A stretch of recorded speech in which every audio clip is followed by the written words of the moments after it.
मरकजी वज़ीर दाखिला व कॉरपोरेशन अमित शाह ने सिक्किम के गंगटोक में डेयरी कॉन्क्लेव से किया खिताब। कहा कि गैर मुनज़्ज़म तौर से बाजार में पहुंच रहे दूध से किसानों को नहीं मिलती मुनासिब कीमत।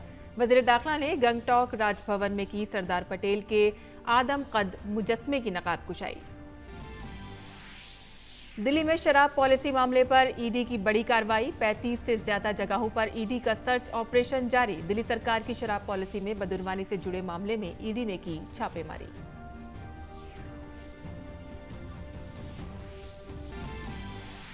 वाराणसी की जिला अदालत में ज्ञान वापी मस्जिद अहाते में मिले मुबैना शिवलिंग के मामले पर अब अगली समाअत 11 अक्टूबर को। हिंदू फरीक के वकील ने कहा कि अदालत ने मंजूर की एएसआई की जांच की मांग। अगली समाअत पर मुस्लिम फरीक रखेगा अपनी दलील।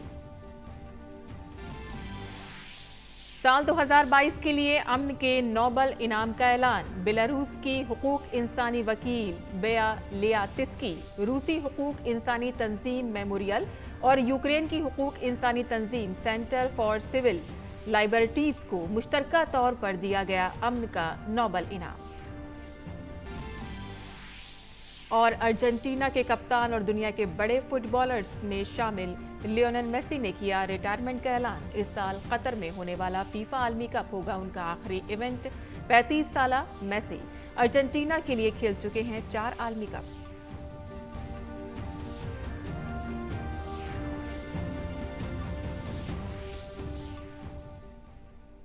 आदाब नाज़रीन, खबरनामे में आपका इस्तकबाल है। मैं हूं साइमा खान। अब खबरें तफसील से।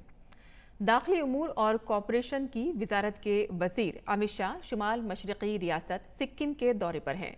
कॉरपोरेशन के वजीर अमित शाह ने गंगटोक में कॉरपोरेशन कॉन्फ्रेंस में शिरकत की और कहा कि मुझे मुल्क की सबसे खूबसूरत रियासत में आने का मौका दिया गया। उन्होंने कहा कि जब कभी गुजरात में सिक्किम का नाम लिया जाता है तो बहुत एहतराम से लिया जाता है। कॉरपोरेशन के वजीर अमित शाह ने सिक्किम रियासत को मशरिक़ का स्विट्ज़रलैंड बताते हुए कहा कि ये अब कॉरपोरेशन का भी मरकज बनना चाहिए। उन्होंने कहा कि 70% दूध गैर मुनज़्ज़म तरीके से मार्केट में जाता है। ये हमारी बहुत बड़ी कमजोरी है। दुनिया में भारत की डेयरी मसनूआत को बरामद करके मुनाफा किसानों को दिया जाएगा। कॉरपोरेशन इतना मजबूत हो कि गैर मुल्की कंपनियां यहाँ ना आ सके। अभी 12% दूध मसनूआत की नॉर्थ ईस्ट से मुल्क में हिस्सेदारी है और इसको हमें 20% तक पहुंचाना है। कॉरपोरेशन डेयरी कॉन्फ्रेंस में कॉरपोरेशन के वजीर अमित शाह ने आज शुमाली रियासतों में हर शोबे में तरक्की की बात करते हुए कहा कि जब से नरेंद्र मोदी को मुल्क के अवाम ने वजीर आज़म के तौर पर मुंतखब किया है, तब से इक़्तिदार में आते ही वजीर आज़म मोदी ने शुमाल मशरिक़ी रियासतों की चौतरफा तरक्की के लिए काम किया है। अमित शाह ने कहा कि शुमाल मशरिक़ की 8 रियासतों को सयाहत के साथ साथ हर शोबे में बाइख्तियार बनाना हुकूमत की तरजीहात में शामिल है। जब तक मोदी जी प्रधानमंत्री नहीं बने तब तक पूर्वोत्तर को एक पर्यटन स्थल माना। पूर्वोत्तर के हर राज्य में एयरपोर्ट, पूर्वोत्तर के हर राज्य में जहां संभव है वहां रेल से जुड़ाव, पूर्वोत्तर के हर राज्यों में नया नेशनल हाईवे का नेटवर्क, पूर्वोत्तर के हर राज्य में सिंचाई की व्यवस्था और पूर्वोत्तर के हर राज्यों में नए उद्योग लगे इसकी व्यवस्था। एक समग्र दृष्टिकोण के साथ ये पूर्वोत्तर को विकसित करना ये नरेंद्र मोदी जी ने शुरू किया। इसीलिए मोदी जी पूर्वोत्तर को अष्टलक्ष्मी के कि भारत की अष्टलक्ष्मी 8 राज्य है, वो 8 प्रकार की लक्ष्मी का सृजन करने वाले राज्य बने। इससे कबल मरकजी वज़ीर दाखिला अमित शाह ने गंगटोक पहुंचकर राजभवन में सरदार पटेल के मुजस्मे की रूनुमाई की।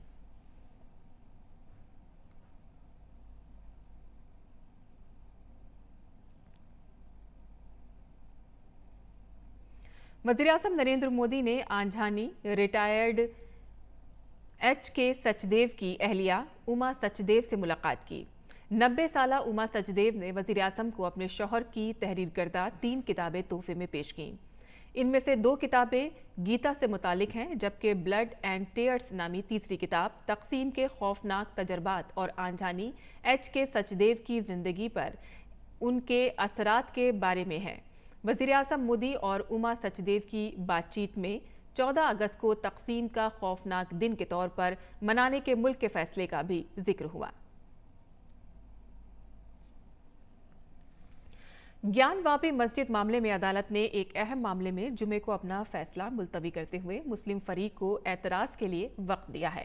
डिस्ट्रिक्ट जज डॉक्टर अजय कृष्ण विश्वेश की अदालत ने इस मामले में मुस्लिम फरीक को 11 अक्टूबर को अपना मौक़िफ़ पेश करने का मौका दिया है। हिंदू फरीक के वकील विष्णु जैन ने इस मामले की अदालत में समाअत के बाद सहाफ़ियों के सवालों का जवाब देते हुए कहा कि मुस्लिम फरीक ने हलफनामे में इसे वजूखाना बताया है और वो ये भी चाहते हैं कि ये वाज़े हो कि ये फुव्वारा है या शिवलिंग।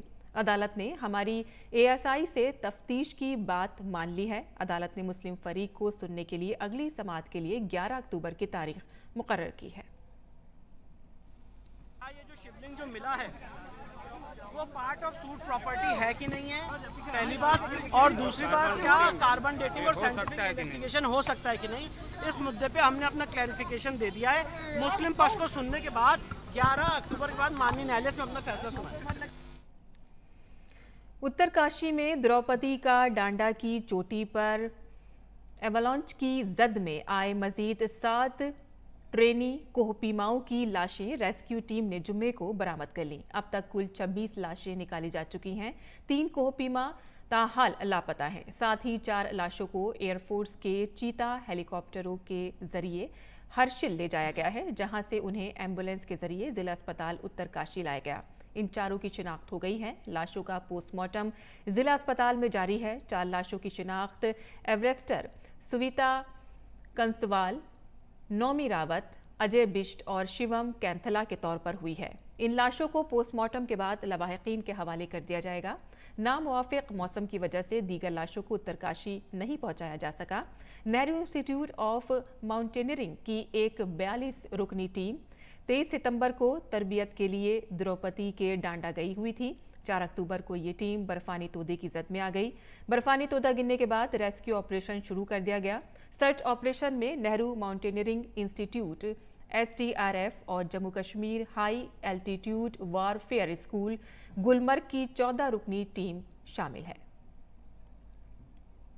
आज का अपडेट ये है कि सुबह वहाँ से जो इंसिडेंट साइट है बेस कैंप से, वहाँ से 4 जो पर्वतारोही है उनकी जो डेड बॉडी है वो हर्षिल आर्मी के हेलीपैड पे लाई गई है और वहाँ से अभी 10 बजे के लगभग उनको जिला चिकित्सालय के लिए आर्मी की एम्बुलेंस और 108 की एम्बुलेंस के माध्यम से पोस्टमार्टम की कार्रवाई के लिए भेज दिया गया है और बाकी कार्रवाई जिला चिकित्सालय में ही होगी।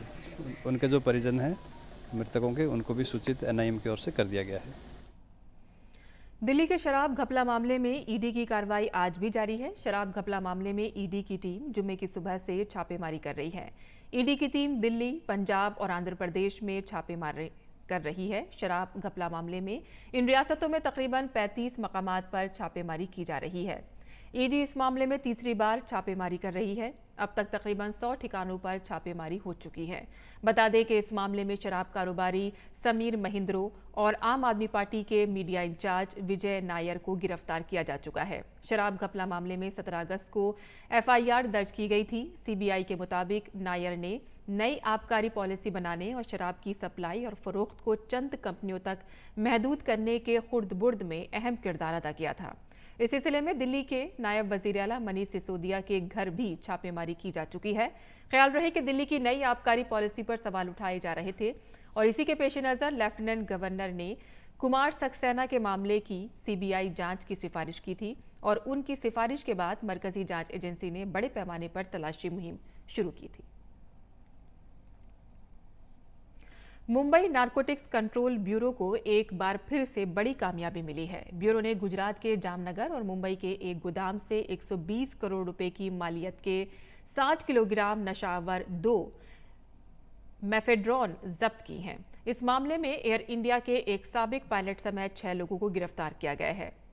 NCB के deputy director general SK Singh ने ये जानकारी दी। सिंह ने कहा कि ये MD ड्रग मुंबई और जामनगर के एक गोदाम से पकड़ी गई हैं।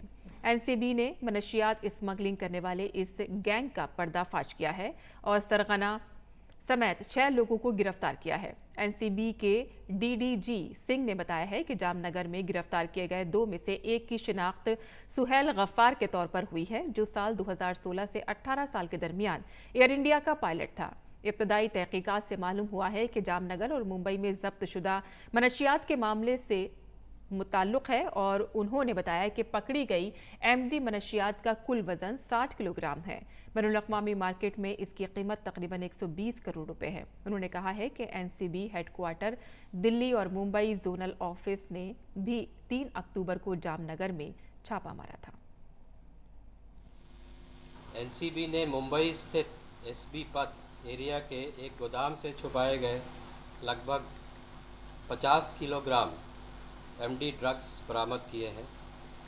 यह नेटवर्क एक कार्टेल द्वारा चलाया जा रहा था। हमने कार्टेल के सरगना सहित 2 लोगों को गिरफ्तार किया है। इस संबंध में पहले भी इस कार्टेल के कुछ सदस्यों को हमने गिरफ्तार किया था।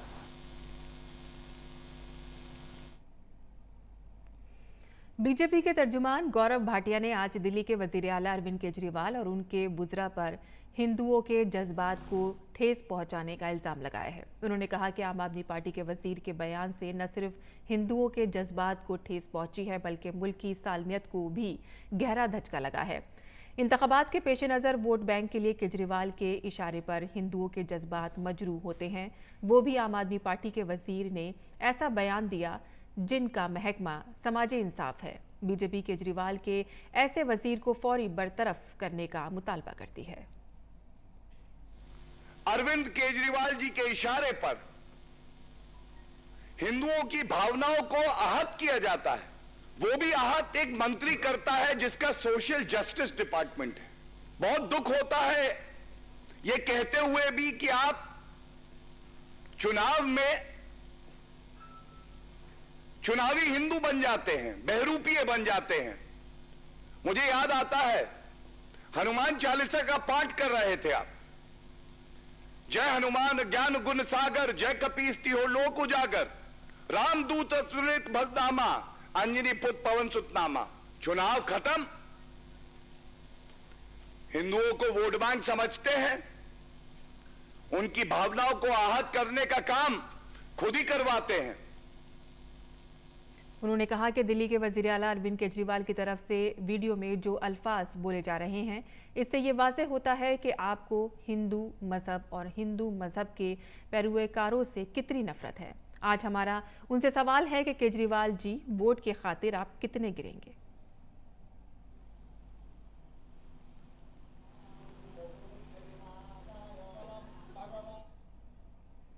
राजधानी दिल्ली में ऑल इंडिया संत कमेटी के ज़ेरे एहतमाम धर्मदेश 2022 का एहतमाम किया गया। इस मौके पर मुल्क भर के कई संतों ने धर्मदेश 2022 में हिस्सा लिया।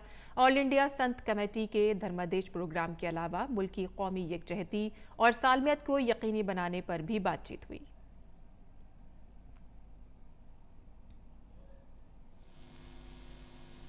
राष्ट्र की एकता और अखंडता को खतरा पहुंचाने वाले एक एक तत्वों को पहचानना, उनके विरुद्ध रणनीति बनाना और भारत के सांस्कृतिक धरातल पे सनातन मतावलंबियों के द्वारा इन खतरों से लड़ने की तैयारी करवाना, ये आज का उद्देश्य है। दुनिया के सबसे ज्यादा बावकार इनाम नोबल इनाम का ऐलान हो गया है। इस साल अमन का नोबल इनाम हुकूक इंसानी को वक्फ है। बेलारूस के इंसानी हुकूक के वकील बेलालिया तिस्की, रूसी हुकूक इंसानी तंजीम मेमोरियल और यूक्रेन की हुकूक इंसानी तंजीम सेंटर फॉर सिविल लिबर्टीज को मुश्तरका तौर पर दिया गया है। नोबल अमन इनाम का ऐलान करते हुए ब्रैड तेज एंडरसन ने कहा कि इस साल अमन का नोबल पाने वाले बेलारूस के हुकूक इंसानी के वकील हों या रूस और यूक्रेन के हुकूक इंसानी के इदारे, इन तीनों ने अपने ममालिक में शहरी हुकूक की हिफाजत के लिए जद्दोजहद की है। वो गुज़िश्ता कई बरस से शहरियों के बुनियादी हुकूक की हिफाजत के लिए इक़दार की तनकीद के हक़ को फ़रोग़ दे रहे थे। उन्होंने जंगी जराइम, हुकूक इंसानी की पामाली और इक़दार के गलत इस्तेमाल के मामलों को सामने लाने के लिए काबिल कदर कोशिशें की हैं। ये सभी अमन और जमहूरियत के लिए शहरी समाज की इफ़ादियत को साबित करने में कामयाब रहे हैं। अक़वाम मुत्तहिदा की इंसानी हुकूक कौंसिल ने उइगर मुसलमानों की हैसियत पर चीन को घेरने की अमेरिका और मगरबी ममालिक की कोशिशों को धचका पहुंचाया है। 47 रुकनी कौंसिल में इस करारदाद के गिरने को अमेरिका और पूरी मगरबी लॉबी के लिए बड़ा धचका करार दिया जा रहा है। कौंसिल की 16 साला तारीख में ये सिर्फ दूसरा मौका है कि अमेरिकी करारदाद को मुस्तरद किया गया है। ये बदलते हुए आलमी मंजरनामे की भी वजाहत कर रहा है। यहाँ भारत का कहना है कि वो UNHRC जैसे इदारों में किसी भी मुल्क के खिलाफ वोट न देने की अपनी पॉलिसी पर कायम है। और अर्जेंटीना के कप्तान और दुनिया के मशहूर फुटबॉलर्स में शामिल लियोनेल मेसी ने ऐलान किया है कि वो इस साल कतर में रहने वाला फीफा आलमी कप उनका आखिरी आलमी कप होगा। मेसी ने इंटरव्यू में इसकी इत्तला देते हुए कहा है कि यकीनी तौर पर यह उनका आखिरी आलमी कप होगा। 35 साला मेसी अर्जेंटीना के लिए 4 वर्ल्ड कप खेल चुके हैं। 2022 में होने वाला वर्ल्ड कप उनका 5वां वर्ल्ड कप होगा। मेसी ने अर्जेंटीना के सीनियर टीम के लिए 2005 में डेब्यू किया था और अब तक वो 164 मैचों में 90 गोल कर चुके हैं। आर्कियोलॉजिकल सर्वे ऑफ इंडिया के जरिए मध्य प्रदेश में बांधवगढ़ टाइगर्स रिजर्व में बुद्ध मत की गारों, मंदिरों, मूर्तियों और आसार कदीमा की अहमियत के हामिल ढांचों की एक अजीम विरासत दरियाफ्त हुई है। 84 सालों के बाद की इस दरियाफ्त में 26 मंदिर, 46 मूर्तियां मिली हैं। देखते हैं हमारी ये खास रिपोर्ट। बांधवगढ़ टाइगर रिजर्व में आर्कियोलॉजिकल सर्वे ऑफ इंडिया के जरिए काबिल जिक्र आसार कदीमा दरियाफ्त हुए हैं।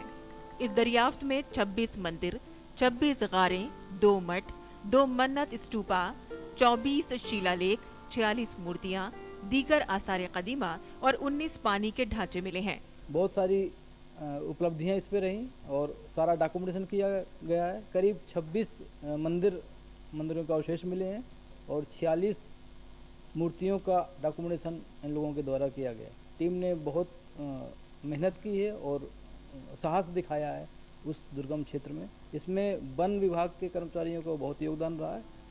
आर्कियोलॉजिकल सर्वे ऑफ इंडिया के मुताबिक ये सभी मंदिर और मूर्तियां श्री भीमसेन, महाराजा पोतश्री, महाराजा भट्टदेव के दौर के हैं।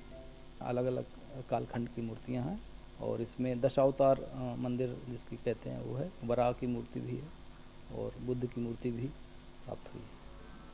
आर्कियोलॉजिकल सर्वे ऑफ इंडिया ने बांधवगढ़ इलाके में तकरीबन 84 साल बाद विरासत का ऐसा खजाना दरियाफ्त किया है। इससे पहले 1938 में ASI ने कुछ खास चीजें दरियाफ्त की थी। जाहिर है कि इस नई दरियाफ्त से जंगली हयात के लिए मशहूर बांधवगढ़ अब सकाफती सयाहत के लिए भी मशहूर हो जाएगा। भोपाल से अजीत द्विवेदी की रिपोर्ट, उर्दू खबरें। और योग बीमारी को तो दूर करता ही है, साथ ही हमें फिट भी रखता है और जिंदगी में मुस्बत तवानाई पैदा करता है। ये तो हम सभी जानते हैं, लेकिन ये किस तरह से इंसान की जिंदगी को बदलकर इसे एक नई जहत देता है, ये बात गुजरात में जारी 36वें नेशनल गेम्स से मालूम होती दिखाई देती है। देखिए हमारी ये खास रिपोर्ट। गुजरात में जारी 36वें नेशनल गेम्स में पहली बार योगा को शामिल किया गया है। ऐसे में हर रियासत योगा के फन में माहिर बनकर सामने आने की भरपूर कोशिश कर रही है, लेकिन साथ ही कुछ तस्वीरें भी सामने आई हैं। इससे ये साबित हो जाता है कि योगा की जड़ें लोगों में कितनी गहराई तक पेवस्त हो चुकी हैं। योगा के आसनों को समझाती ये हैं पेशे से सॉफ्टवेयर इंजीनियर रह चुकी मोनिका। मोनिका ने 2010 से 2017 तक IT सेक्टर में नौकरी की, लेकिन काम के ज्यादा दबाव ने उनकी सेहत को मुतासिर किया और इस वजह से उन्होंने नौकरी छोड़ दी। ज़हनी दबाव को कम करने के लिए मोनिका ने योगा का सहारा लिया और रफ्ता रफ्ता इसमें डूब गई। 2022 में मोनिका ने योगा के अमल को बढ़ाने के लिए खुद को उत्तर प्रदेश योगासन से मुंसलिक कर लिया और इसकी मेंबर बन गई। वो इस काम के बदले में एसोसिएशन से कोई फीस नहीं लेती। दरहकीकत मोनिका की दिली ख्वाहिश है कि मुल्क के इस कदीम इल्म को ज्यादा से ज्यादा नौजवानों में फैलाया जाए। 2017 में मैंने जब जॉब को छोड़ा, तब मेरा जो माइंड था वो मेरी हेल्थ की तरफ गया। तो मेरा मूवमेंट जो था पूरा वो हेल्थ एंड फिटनेस को गया। एंड उसी के साथ साथ जब मैं योग से जुड़ी योगा करना जब मैंने स्टार्ट किया, योगा पढ़ना जब मैंने स्टार्ट किया, करना इज़ अ डिफरेंट थिंग और पढ़कर उसको अपनी लाइफ में ऑब्जर्व करना इज़ द मेन थिंग। तो जब मैंने किया तो मैंने देखा कि मेरी अंदर एक बहुत ही ज़्यादा एक पॉजिटिविटी, एक कहते हैं ना सकारात्मकता, एक ऊर्जा मेरे अंदर से मुझे फील होती थी। तो योग पढ़ने के साथ साथ वो चीज़ें देखी। फिर उसके बाद मैंने सर्टिफिकेशन कोर्सेज़ किए जो YCB के हैं हमारे, और मैं क्या कहते हैं जो हमारी गवर्नमेंट ने, मिनिस्ट्री ऑफ आयुष ने जो इंट्रोड्यूस कराया है योगा सर्टिफिकेशन बोर्ड से, तो YCB सर्टिफिकेशन लिए। उसके बाद अपनी योगा की जर्नी स्टार्ट की। मोनिका का कहना है कि हमारी कदीम सकाफत की शिनाख्त योगा को मौजूदा दौर में जो नई शिनाख्त मिली है वो अनमोल है। हमें योगा को आगे लेके जाना है, हमें बच्चे निकालने, ऐसा नहीं कि बड़े स्कूल से ही निकालने, छोटे सरकारी स्कूल में भी बहुत अच्छे अच्छे बच्चे होते हैं। तो हमारा वर्क ये था कि उनको कोचिंग देना, वहाँ हमारे डिस्ट्रिक्ट से बच्चों को फाइंड आउट करना, बच्चों को क्या कहते हैं स्टेट लेवल पर लेके जाना, जो हमारा UPYSA है, उत्तर प्रदेश योगासन स्पोर्ट्स एसोसिएशन, उसके थ्रू फिर वो बच्चे आते हैं हमारे नेशनल पे, डिस्ट्रिक्ट से बच्चे निकाल रहे हैं, स्टेट लेवल पर लेके जा रहे हैं। अब हमारे जैसे नेशनल गेम्स भी आ गया, yoga as a sports national game में भी एड ऑन हो गया, तो अब ये नेशनल से इंटरनेशनल पे भी जाएगा। तो ये हमारे बच्चों के लिए बहुत अच्छा है सर, उनकी लाइफ के लिए, उनके फ्यूचर के लिए। मोनिका जिस्मानी और जहनी ताकत के लिए कई दहाइयों से किए जाने वाले योगा की एक बेहतरीन मिसाल बनकर सामने आई है। DD न्यूज़ उर्दू खबरें। दरअसल योग से जुड़ी ऐसी कई कहानियां हैं। योग जो है उससे हमारा भावनात्मक लगाव रहा है, और ये लगाव ही है जो हमें इस ओर आकर्षित करता है और इस खेल से जोड़ता है। कैमरामैन राहुल चोपड़ा के साथ मैं गौरव कुमार, DD न्यूज़ अहमदाबाद। और मुल्क की राजधानी दिल्ली में इन दिनों सैरोज़ा नौटंकी महोत्सव चल रहा है। इस सिलसिले में कल मुंशी प्रेमचंद की कहानी बूढ़ी काकी पेश की गई। नौटंकी के जरिए पेश की गई इस कहानी में बुजुर्गों को समझने का एक अच्छा पैगाम दिया गया। ऐसे प्रोग्रामों के जरिए एक बार फिर से मादूम होती लोक ड्रामों की सिर्फ नौटंकी को जिंदा करने की कोशिश की गई है। पेश है हमारे नुमाइंदे ग्रीश निशाना की ये रिपोर्ट। क्या कहेगा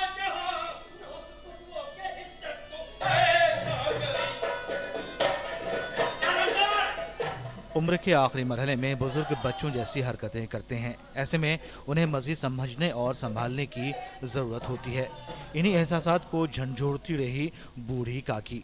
जी हाँ, मुंशी प्रेमचंद की कहानी बूढ़ी काकी को स्टेज पर पेश करके पैगाम दिया कि बुजुर्गों का एहतराम करना चाहिए। ख़ासतौर पर बूढ़ी काकी का किरदार अदा करने वाली फनकारा सोनम सेठ ने ऐसी अदाकारी पेश की कि ऑडिटोरियम में मौजूद तमाशबीनों की आंखें नम हो गईं। हमारे देश में अगर कोई बुज़ुर्ग महिला या पुरुष है जो घर में अपने बच्चों से या किसी से अगर उनकी उपेक्षा की जाती है, तो वो ऐसा न किया जाए और उनका भी पूरा ध्यान रखा जाए। उन्हें ओल्ड एज होम में न भेजा जाए, उन्हें घर में, क्योंकि वो घर के बुज़ुर्ग अब हैं लेकिन वो उसी घर के मालिक हैं और उनका पूरा मान सम्मान होना चाहिए, यही संदेश है। प्रयागराज के स्वर्ग रंगमंडल नाट्य संस्था के फनकारों ने जुमेरात को दिल्ली के कमानी ऑडिटोरियम में ये झंझोड़ देने वाली नौटंकी पेश की। संगीत नाटक अकादमी से अवार्ड याफ्ता अतुल यदुवंशी ने इस नौटंकी की हिदायतकारी की। मुंशी प्रेमचंद जी हमारे देश के वो अद्वितीय लेखक थे, भविष्य दृष्टा थे। जो आने वाला समय था, कैसे उन्होंने देख लिया था कि घर में ही अपने बुजुर्गों की अनदेखी होगी, बड़े बूढ़ों की अनदेखी होगी, और उन्हें वो दिन भी देखना पड़ेगा कि वही मालिक हैं, उन्हीं के घर में आयोजन हो रहा है और उन्हीं को भोजन के लिए नहीं पूछा गया और बेबसी में उन्हें जूठी पत्तल चाटनी पड़ती है। इससे मार्मिक और इससे संवेदनाओं को झकझोरने वाली ज़्यादा कोई कौन सी कहानी हो सकती है, मुझे नहीं समझ में आता। और ये संदेश जो है समाज के लिए है, देश के लिए है, दुनिया के लिए है कि कैसे हमें अपने बड़े बूढ़ों का समाज में, घर में, देश में उनका ख्याल रखना है। मुल्क के दारुल हुकूमत में 3 रोज़ा नौटंकी महोत्सव का इनेकाद किया गया है ताकि ख़त्म हो रही लोक ड्रामे की सिर्फ नौटंकी को एक बार फिर जिंदा किया जा सके और इसे खोया हुआ वक़ार दिया जा सके।